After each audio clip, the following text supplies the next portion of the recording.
So Francis Amoako Atta edin komse atudwa afa Prophet Kusi Boaten a oba abonten beka se Dr. Bawumia ene bedi nkunim ho saa enso so ene odin komse ni bi nso afa Prophet Kusi apia a dodo na afre no warrior prophet ho a chese wo chiremu a eye nkomse no eye levels enti ba bia waduru na wa suspend no so ama no ama mehu ono Prophet Amoako Atta na enya de se nia wo hwehwe no ebeba so nso so no odin komse ni bi akọ ede ama Prophet William Braham a no so wo chiremu a eya de se bibi slow ni up e wo ne nyoma wo yim efa abatu yi ho enti so pese e contentem se ne open no dia omra na omra mehu no ni etwa to wo se asofo bi nkomse nso so o ma hye no this time around e be delay omo ewo prophecy ni be 4 years ansa no masa aba back ene kokobọ kese ene cases bi a wo de ama one god a ono nso so o chiremu a obetena bonten akeka nsem bi e de afa no ho me say me do the center of the city me do the center of the city me say me hu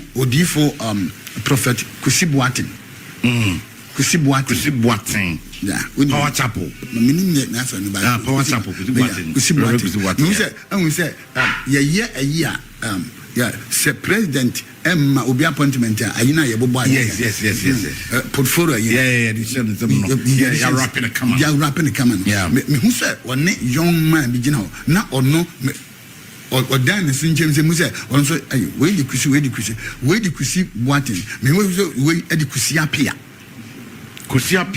prophet Kusi apia yes the prophet Kusi apia yes warrior prophet is a prophet very young yes me who say what boni mu ase pe na Kusi apia Kusi Boaten no ahande protocol yeah no me who hande ye pe de me hu ase ponko fita bi so na watena so be mu say ase mu a more bag fita ay perfume rice ni bi no ordinary bom say ya oto a e ko 4 corners of Asante region.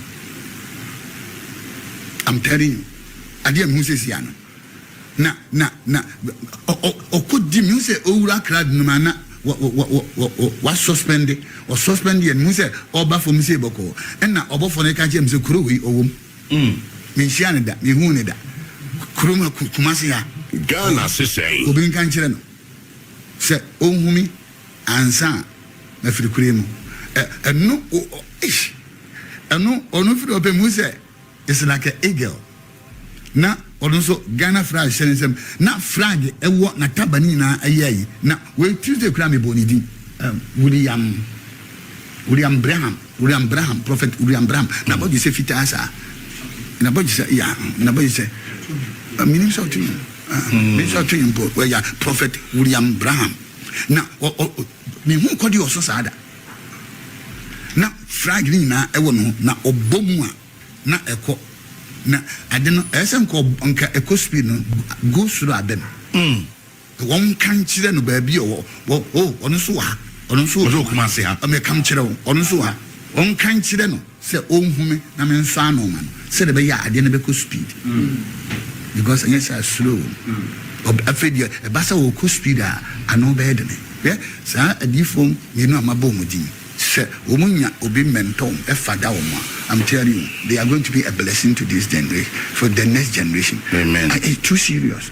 You see when baby asama Jamaica chimney because of this year election asofo bibere ye difo abeko machi be delay for 4 years because of the election how things are moving. It is odifo bi tienia. You see Elijah neba I can't Elijah say unless you see me going odifo bia when o papa amfura na o papa fa party bi na fa party si a na wo sra be firi wo so until 4 years o papa fa o pejai dem gonna matter say because you can't flow with him said the American what I say because Abranti Kusi Kusi apia o flow with the father and everything said here Kusi Boaten wo track record all the way from running stamp okay in Adam Abranti we American asemi se nyame ye na dum a what the days election nyame na dum a obi a starting point.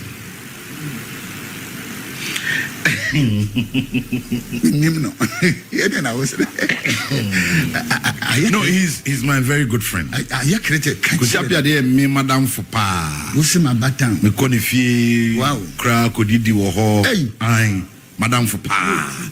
Enye nchen. O kan obi a ode ne ba radio so ni TV so my ten nkapa ye mea. Nti me ne no wa yonku fa pa nya ko fa na bi me yen ni no o de bi kra na me kra obo ni di na mo. I am your father and he is your brother. The kingdom is the kingdom of fathers. Or what town catch and send papa say no. I mean son man.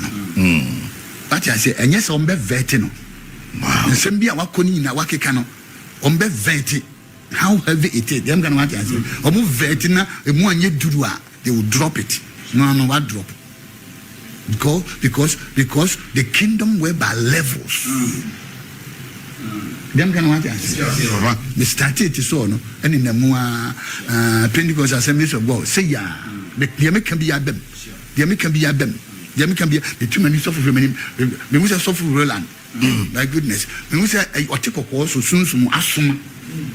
Na what they entuma winter winning to my friend. Yeah, you didn't win to ma a yeb just say good do baby. Na what tune say na just a friend say come. I'm telling you.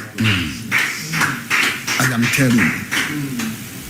Onyame baba shen human onyam na onyamensa baba be digina na mark my word as a prophet. Haya se afu be kona wie ye no na nipa bi akwa be ase ye jawom ase wo maka ase wo muntumi nko no. There is going to be shift in Asante region. Amen. Now I thank God say Bawumia ebe chewa. It's a signal. Some come take it for granted, and I think we take them for granted. Men to us. A message Zaminia. How about Ghana's election? How about Ghana's election? I will be back. Come and let Papa tell us. How about Ghana's election? Papa say you'll be back. I will be back. Nyabeke nongwa. Detail. I said 2020 be boyabo percentage. You said it. Boyabo percentage. Yes. I